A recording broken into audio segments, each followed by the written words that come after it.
안녕하세요. 지난 시간에 문학과 글쓰기 또 우리 글 바로쓰기 수필에 대한 이해를 공부를 했습니다. 이번 시간에는 수필 창작과 관련한 이야기를 해보도록 하겠습니다.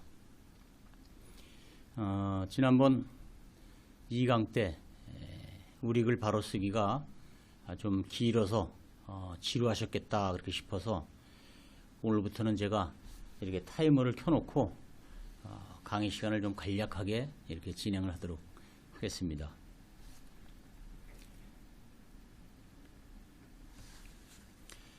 여기 아주 우거진 나무가 한 그루 있죠. 아주 수영이 아주 좋은 나무입니다. 문학이 인간의 감성에 호소하는 작업인 것처럼 수필도 감성에 호소하는 그런 작업입니다. 수필은 감정과 정서와 또 서정의 산물입니다. 나무의 뿌리와 줄기와 또 무성한 잎, 열매와 같은 그런 겁니다. 인간은 선천적으로 감정을 갖고 태어나죠. 자라면서 감정의 폭이 깊어지고 또 넓어지죠.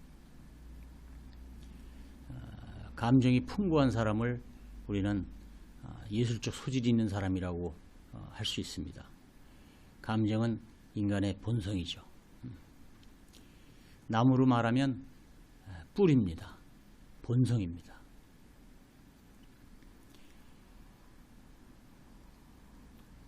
정서는 서정이라는 열매, 서정이라는 잎을 우거지게 하는 나무 줄기와 같습니다. 그래서 슬프게 하는 감정을 비극적 정서라고 하고 쾌락적 감정의 줄기를 쾌락적 정서라고 이렇게 얘기를 합니다. 즉 정서는 기쁨, 분노, 슬픔, 즐거움, 사랑, 증오, 욕심, 희노, 애락, 애호, 욕 이런 인간의 감정입니다. 서정은 나무의 무성한 잎새나 열매처럼 정서를 통해서 맺어진 아름다움입니다.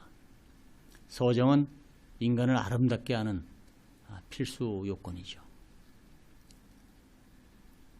독자가 한 편의 수필을 읽고 아름다움을 이해하고 사랑하고 아끼고 또 보호하는 감정을 느꼈다면 서정성이 잘 드러난 것이죠.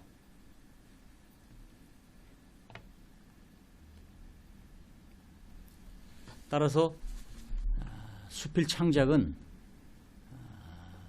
순화된 정서로부터 정제된 아름다움, 즉 서정이라는 엑기스를 뽑아내는 그런 작업입니다. 좀 어려우신가요? 곰곰이 잘 이렇게 생각하면서 들어주시기 바랍니다. 다시 말하면 본능적인 자극이나 느낌, 이걸 감정이라고 그러죠. 우리 본능입니다. 이것이 순화가 되면 희노, 애락, 애호, 욕 이런 감정이 분출이 되는데 이걸 정서라고 하죠. 이런 정서가 다시 한번 필터링 되면 걸러지면 그래서 그 희노, 애락, 애호, 욕에서 아름다움으로 진실한 것으로 승화되었다면 비로소 서정을 이끌어낸 것입니다. 바로 이 서정의 단계야말로 문학의 범주에 이렇게 속하는 겁니다. 감정만 가졌다? 문학이라고 할 수 없죠. 감정으로부터 기쁘고 노여웃고 슬프고 즐겁고 사랑하고 증오하고 욕심을 갖는 그런 감정이 생겼다? 그런 감정으로 발전했다? 이 정서죠. 정서만 있다고 해서 문학은 아닙니다. 반드시 그러한 정서로부터 아름다움을 이끌어내야 됩니다. 진실을 이끌어내야 됩니다. 그래야 문학이라고 할 수 있는 거죠. 자, 예를 한번 들어볼까요? 누군가 사랑을 이야기한다고 합시다. 자, 어째해서 좋아하는 감정이 생기고 그랬다면 그건 본능입니다. 그러다가 사랑으로 발전하죠. 그럼 이건 사랑의 정서가 생긴 겁니다. 그냥 주인공이 사랑만 나눈 게 아니라 소설 속의 주인공이 수많은 갈등 속에서 사랑을 이루거나 혹은 헤어지거나 뭐 이랬다면, 그래서 그 안에서 아름다운 사랑이 싹 텄다면,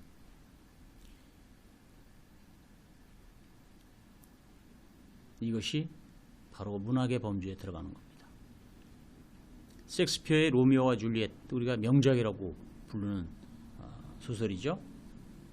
셰익스피어 명작의 로미오와 줄리엣이 명작으로 불리는 것은 바로 로미오와 줄리엣의 사랑이 아름다움으로 승화되었기 때문이죠. 비극적인 사랑이죠. 그러나 어쨌든 서정으로 발전했을 때 우리는 작품의 완성도가 높아진다고 할 수 있는 겁니다. 이해가 되셨나요? 나중에 기회가 되면 직접 대화를 나누면서 이 얘기를 좀 더 해보기로 하죠. 참 어려운 개념입니다. 자, 누가 있죠 여기? 제가 좋아하는 이명웅이 있습니다. 요새 미스터 트롯 사랑의 콜센터 많이 보시죠? 이명웅 참 좋아합니다. 제가 제 아내도 이 미스터 트롯만 나오면 뭐 요새는 뭐 밤늦게까지 이렇게 하더라고요. 끝까지 봅니다. 이명웅이 노래를 부르면 참 이 사람은 풍부한 정서가 있죠. 매력이 있습니다. 우선 목소리가 부드럽고 감미롭죠. 안 좋아할래야 안 좋아할 수가 없습니다. 바로 이명욱에는 노래를 통해 가지고 서정을 이끌어내는 힘이 있기 때문에 좋아하는 겁니다. 마찬가지로 희노애락, 애오욕 이런 감정만 갖고 좋은 수필을 쓰기 어렵습니다. 서정으로 발전시켜야죠. 그래서 감정과 정서는 끊임없이 생겼다 사라졌다고 합니다. 그리고 그 과정에서 여운이 남기도 하고 사라지기도 하죠. 그래서 이것을 서정으로 발전시키기 위해서는 또 한 단계의 과정이 필요합니다. 생각하는 과정이죠. 상상하는 과정이죠. 그래서 생겼다가 사라지는 그런 감정과 정서의 이야기, 이것을 기록해 두어야 합니다. 그런 감정이 생겼을 당시, 또 정서가 생겼을 당시에 그 자신의 감정을 어디다가 써놔야 돼요. 그렇지 않으면 없어집니다. 그래서 수필은 얼뜬 과거에 생겼던 그런 감정, 정서의 실마리를 찾아내서 불러내서 그것을 작품으로 완성하는 겁니다. 조금 이해가 좀 되셨나요? 이명웅의 노래가 우리가 좋은 것은 바로 감정, 정서에서 끝나는 것이 아니라 그것이 서정으로 발전했기 때문에 좋아지는 겁니다. 좋아하는 감정이 생긴 거죠. 그 속에 아름다움이 있기 때문이죠. 수필 창작은 수필의 본질을 잘 알아야 시작할 수 있습니다. 수필은 통렬한 자기 반성의 문학입니다. 그래서 수필을 독백의 문학이라고 하는 거죠. 수필은 내 탓이 아니라 내 탓에서 시작을 합니다. 나의 이야기를 하는 것이죠. 그래서 수필을 1인칭 문학이다 이렇게 얘기를 합니다. 또 수필은 자유의 문학입니다. 일정한 형식이 없습니다. 자유분방합니다. 그래서 무엇보다도 다른 어떤 장르보다도 개성을 잘 드러낼 수 있는 겁니다. 우리가 형식에 구애받지 않으면 자유로울 수 있지요.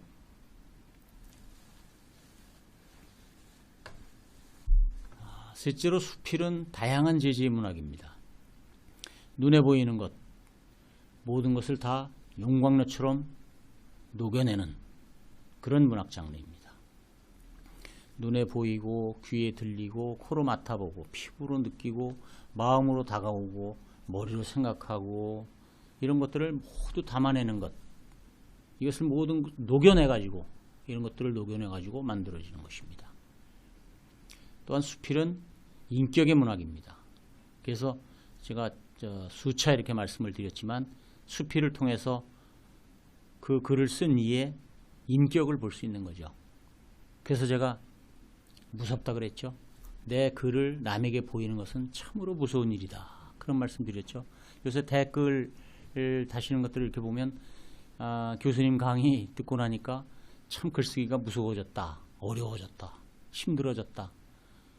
도망치고 싶다. 그런 분들이 많이 계십니다. 그래서 이게 내가 수업을 잘못했구나.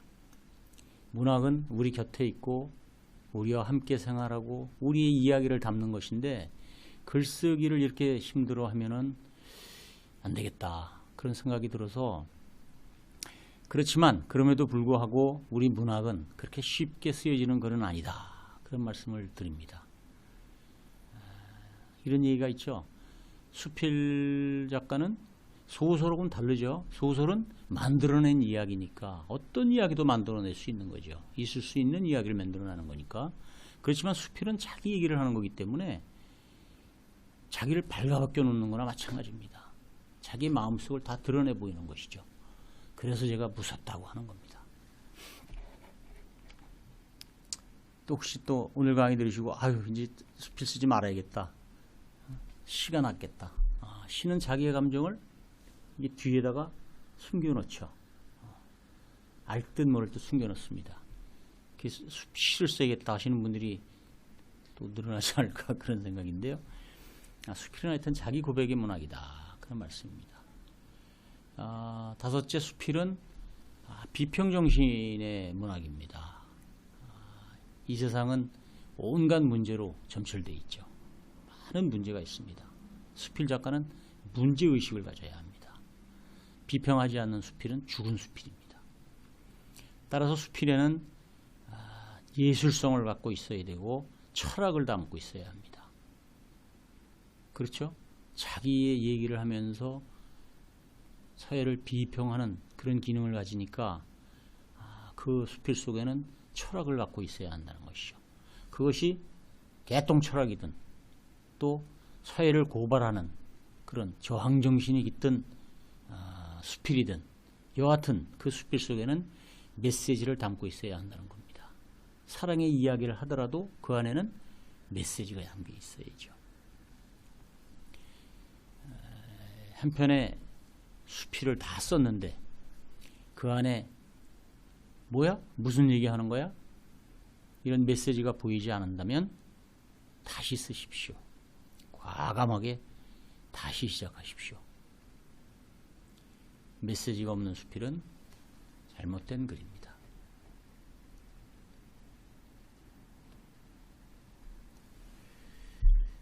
제가 문학평론을 하기 때문에 전국 문인들로부터 이렇게 시집이나 소설이나 뭐 평론이나 수필이나 이런 책이 발간이 되면 전부 저희 집으로 이렇게 배달이 됩니다. 대개는 다 못 보죠. 다 못 보기 때문에 이렇게 책을 보면 목록을 보고 또 몇 장 이렇게 읽다가 그냥 덮어버리는 경우가 거의 절반 이상입니다.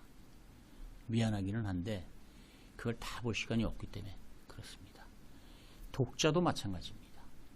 독자는 냉정하죠. 저보다 더 냉정합니다.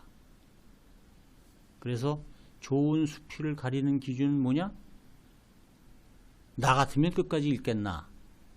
그렇게 생각해 보는 겁니다. 자, 여기 그 사진이 있습니다. 이 사진이 그 유명한 그 포방터 돈가스 아시죠? 백종원의 골목식당에 등장했던 그런 식당인데 이 식당이 제주도로 갔더군요.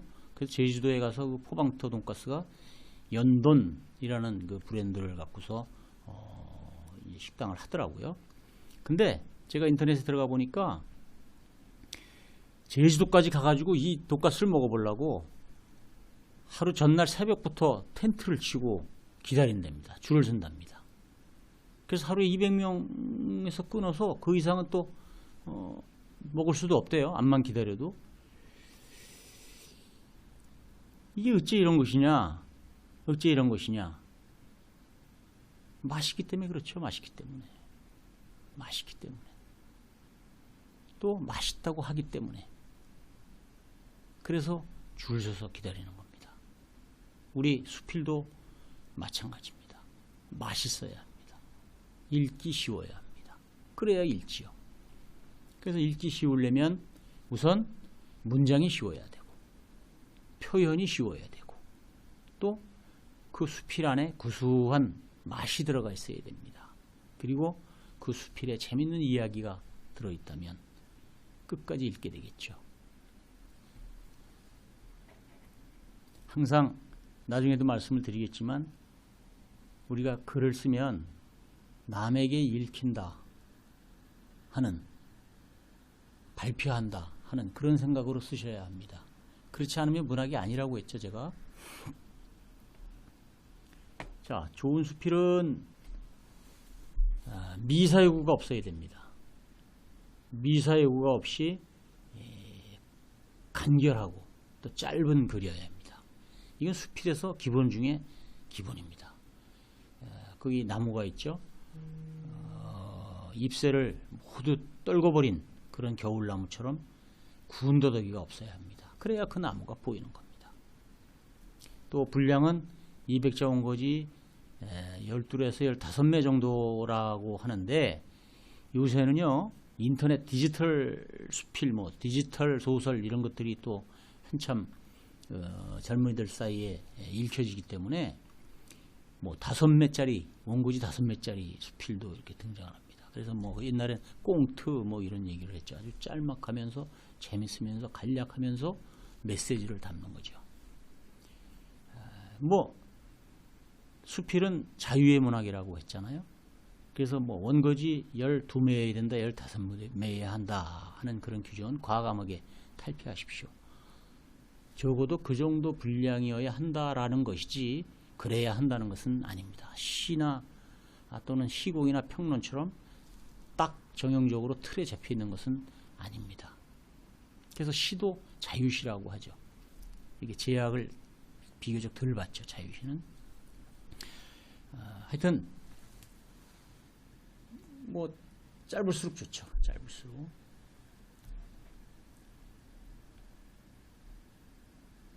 이 윈스턴 처칠 사진이죠. 평생에 담배를 25만 개를 피고 또 이제 플로저 샴페인이라는 샴페인을 아주 즐겼다고 하는데요.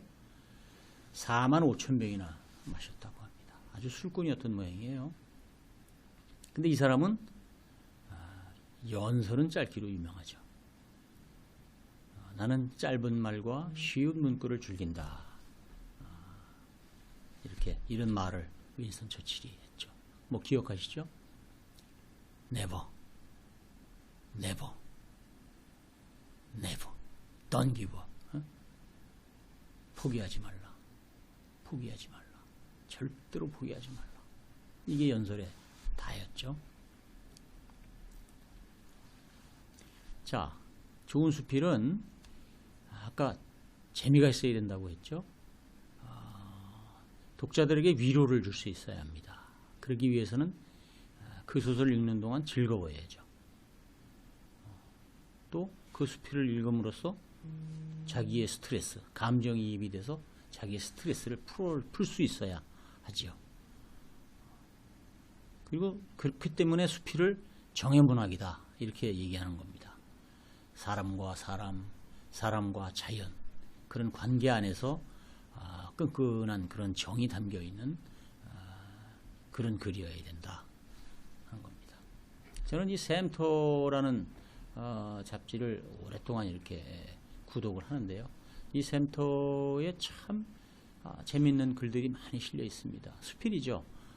또 끈끈한 정이 담긴 그런 재미있는 글들이 많이 담겨 있습니다.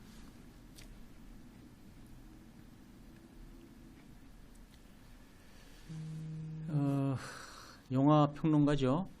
곽효정이 빼빼 필름통이라는 그런 책에서 인용한 글입니다. 사람들은 슬프고 힘든 일은 처음부터 만들지 않으려고 한다. 그래서 나이를 먹으면 진짜 사랑을 하기 힘들다고 한다. 하지만 나는 왜 슬프고 힘든 일을 꼭 피하려고 하는지 잘 모르겠다. 슬프고 힘든 일은 지나고 나면 우리를 성장시켜준다. 피하지 말고 오히려 응용하자. 그와 헤어진 후 나의 글이 가장 빛났던 것처럼 슬픔은 꼭 나쁜 것은 아니다. 이런 글이 있습니다. 어떠세요? 사람 사는 정이 흠씨 묻어나지 않습니까? 그와 헤어진 후 나의 글이 가장 빛났다. 이런 겁니다. 제가 이게 시간이 되는지 모르겠습니다. 24분이 지났네요. 벌써 절반이 지났습니다. 제가 카네기 교육이라는 걸 받았는데 이제 그 교육 때 이런 프로그램이 있었습니다. 이제 전부 스마트폰을 꺼내 가지고 이제 가장 그 친한 사람한테 전화를 거는 겁니다. 근데 전화를 걸면서 이렇게 하는 겁니다. 나 지금 죽고 싶어. 이렇게 하는 겁니다. 깜짝 놀라겠죠, 상대편이. 그래서 상대편이 어떻게 반응하는가 그걸 들어보는 겁니다. 그래서 근데 이게 듣다 보면 뭐 어떤 사람은 바빠 죽겠는데 왜 전화했어? 끊어. 그러는 사람도 있고, 또 어떤 사람들은 무슨 소리야? 무슨 뜬금없는 소리야? 이런 사람도 있고, 하여튼 그래가지고 언젠가 그 TV 프로그램에서도 한번 이런 장면이 나온 적이 있었는데 아주 그 배꼽을 잡고 웃었던 그런 기억이 있습니다. 저는 아들한테 전화를 걸었습니다. 집사람한테 전화를 걸었는데 통화가 안 돼가지고 우리 아들한테 이렇게 전화를 했어요. 그 아들한테 아빠 지금 죽고 싶어. 그렇게 연결을 했더니 우리 아들이 이렇게 대답을 하거든요. 아빠, 지금 어디야? 내가 갈게. 이렇게 답변을 하더라고요. 그 소리에 제가 이렇게 눈물이 글썽글썽 그렇게 해지더라고요. 우리가 어려움에 처했을 때 보통 힘내, 파이팅, 아자 이렇게 하잖아요. 근데 사실은 그 말보다는 힘들지, 얼마나 힘들었어? 이렇게 위로해 주는 것이 더 힘이 된다고 합니다. 더 공감한다고 합니다. 그래서 비가 올 때 우산을 받쳐주는 게 아니라 같이 비를 맞아주는 것이다. 그런 말이 있죠. 수필은 이런 겁니다. 수필은 이런 겁니다. 수필을 읽는 사람에게 힘을 줄 수 있어야 합니다. 감동을 줄 수 있어야 합니다. 그래서 정의문학이다 이렇게 얘기를 하는 거죠. 여기까지 이렇게 보면 그 수필 한번 제대로 한번 써보고 싶다 그런 생각 들지 않으세요? 그런 생각이 드시기 바랍니다.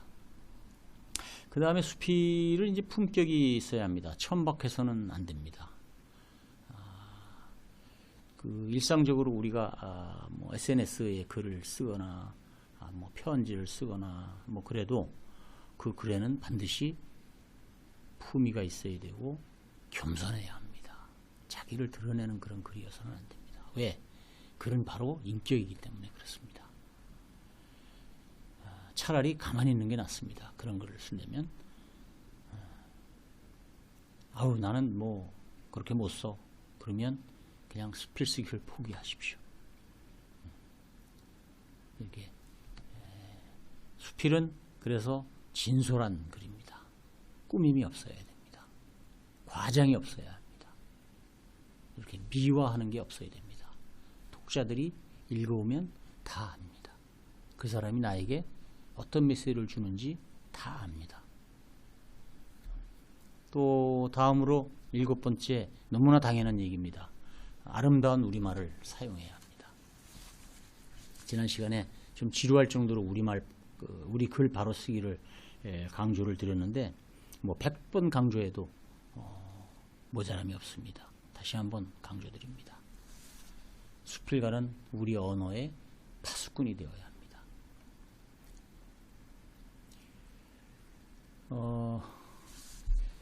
자, 오늘 수업에 이제 막바지죠. 20분 들어가네요.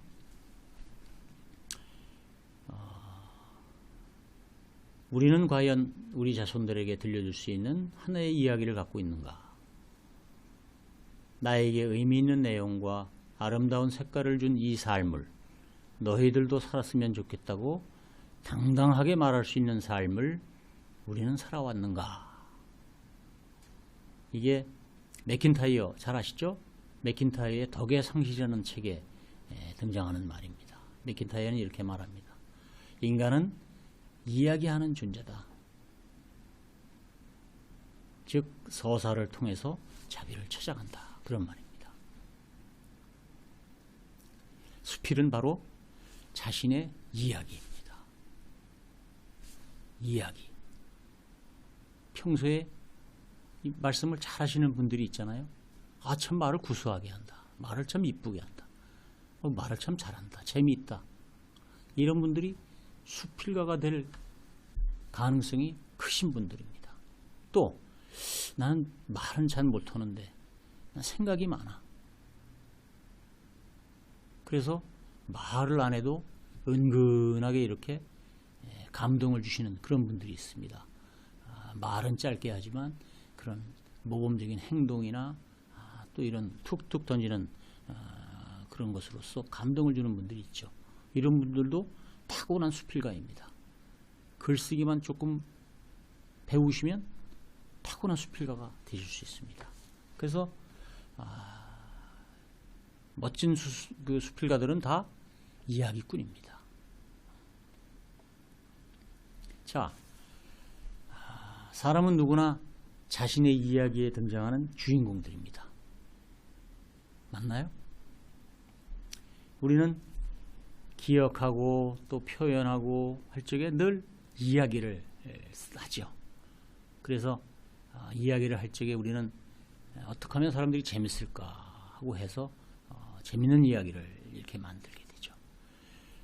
특히 우리 주부들이 그런 능력이 있죠. 우리 집사람이나 또 그 딸들 전화할 때 보면 어떻게 전화를 저렇게 오래 하나? 남자들은 전화가 용건만 간단히 하잖아요. 근데 여자들은 전화가 길어요. 뭐 1시간 넘는 경우도 제가 봤어요. 아니 저 전화요금 저거 많이 나오겠네. 그렇게 걱정할 정도로 그렇게 전화 들면 오래 하시는 그런 분들이 있습니다. 왜 사람들이 그렇게 이야기를 하면 이야기를 하고 싶어서 그럴까요? 왜 그럴까요? 특히 친한 사람, 내 흉금을 털어놓고 얘기할 수 있는 사람하고는 전화가 더 길어지죠. 물론 요새 코로나 때문에 만나기가 어려우니까 전화가 더 길어집니다. 왜 그런가? 제가 곰곰이 생각을 해보니까 바로 누군가와 이야기를 나누지 않으면, 내 얘기를 하지 않으면 소외감을 느끼는 거죠. 말하고 싶어 미치는 거죠. 말을 안 하면 내가 어떤 무인고도에 홀로 떨어져 있다고 이렇게 생각이 드는 거죠. 그래서 양자호 선생은 이야기하는 법이라는 책을 썼는데요. 이 책에 보면 바로 그런 얘기입니다. 바로 자신을 드러내기 위해서 이야기를 한다는 겁니다. 자신을 내보이기 위해서 이야기를 한다는 겁니다. 수필은 바로 그 이야기를 글로 옮기는 것이죠. 그 양자호 씨의 이야기하는 법 한번 읽어보시기 바랍니다. 좋은 책입니다. 이 세상 어머니들은 다 이야기의 천재들입니다. 이야기 참 잘하시죠? 구수한 이야기.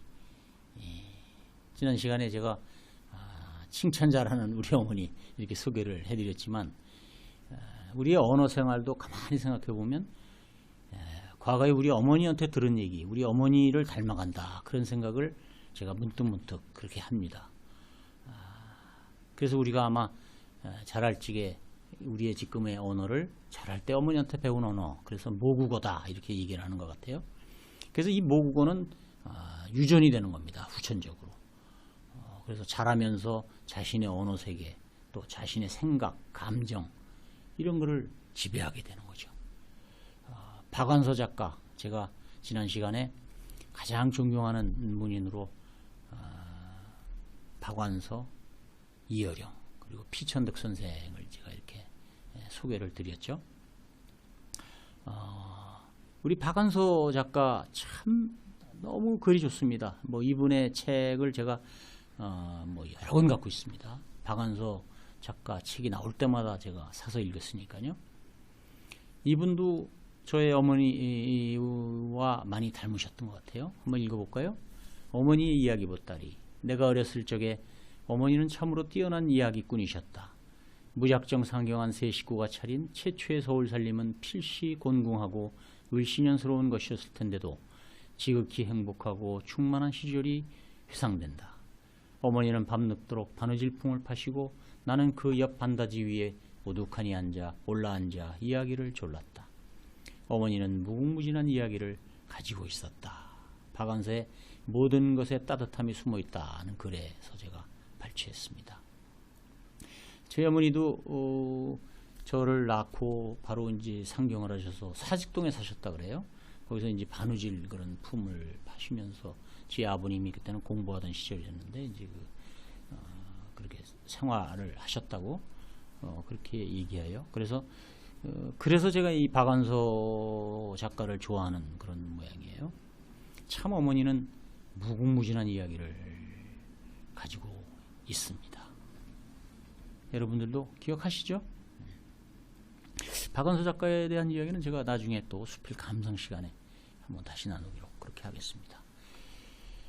바바라 에버크럼비의 인생을 글로 치유하는 법이라는 글 얘기입니다. 제가 3장에서 글쓰기는 훈련이다 이런 말을 했던 것으로 기억을 하는데요. 이 바바라 에버크럼비가 그 글쓰기에 대한 여러 가지 이 책을 썼어요. 나는 학생을 가르칠 때 5분 글쓰기 훈련을 자주 활용한다. 5분 동안 글을 쓰려면 익숙한 방식에서 벗어날 수밖에 없으며 따라서 대단한 무언가를 써야 한다는 부담감을 벗어낼 수 있다는 생각에서다. 5분, 잠시도 멈추지 않고 5분 동안 글을 쓰는 것이다. 때로는 놀라운 일이 벌어진다. 자신조차 몰랐던 기억이나 감정, 생각이 떠오른다. 꼭 맞는 말인 것 같아요. 아주 제가 그 말씀드리고 싶은 것을 아주 함축적으로 이렇게 이야기를 하고 있습니다. 여러분들도 누구하고 이야기를 하고 싶다. 근데 상대가 없어서 참 속상하다. 그러면 얼른 컴퓨터 자판기에 가서 앉으십시오. 또 그렇지 않으면 펜을 갖고 와서 그냥 써보는 겁니다. 오늘 있었던 얘기를 써보는 거죠. 또 내 친구가 옆에 있다면 해주고 싶은 이야기를 쭉 한번 5분 동안 써보는 겁니다. 그리고 그것을 읽어보는 겁니다. 그러면 아마 그것이 반복되다 보면 아마 놀라운 내가 그래도 괜찮게 쓰네 이 발견하시게 될 겁니다. 글쓰기하고 스피치는 습관입니다. 훈련입니다. 기억하십시오. 수 크래프턴의 모든 글쓰기는 독학이다 라는 글에서 발췌했습니다. 한번 음미해 보시기 바랍니다. 모든 글쓰기는 독학이다. 오랜 시간에 걸쳐 충분히 글을 쓰는 것만으로 필요한 모든 것을 배울 수 있다. 아까 얘기한 거고 똑같은 얘기죠. 요컨대 모든 작가는 스스로 배워야 하는 존재이니 스스로 자신의 실수를 파악해서 이를 고쳐나갈 수 있어야 한다.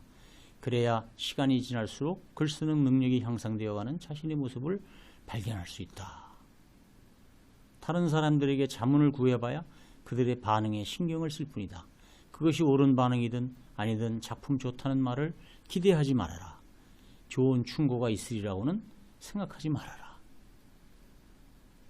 꼭 맞는 말인 것 같아요.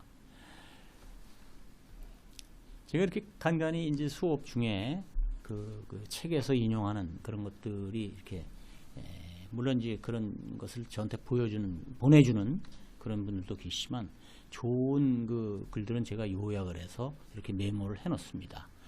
그래서 관련되는 글을 여러분에게 이렇게 보내드리는 겁니다.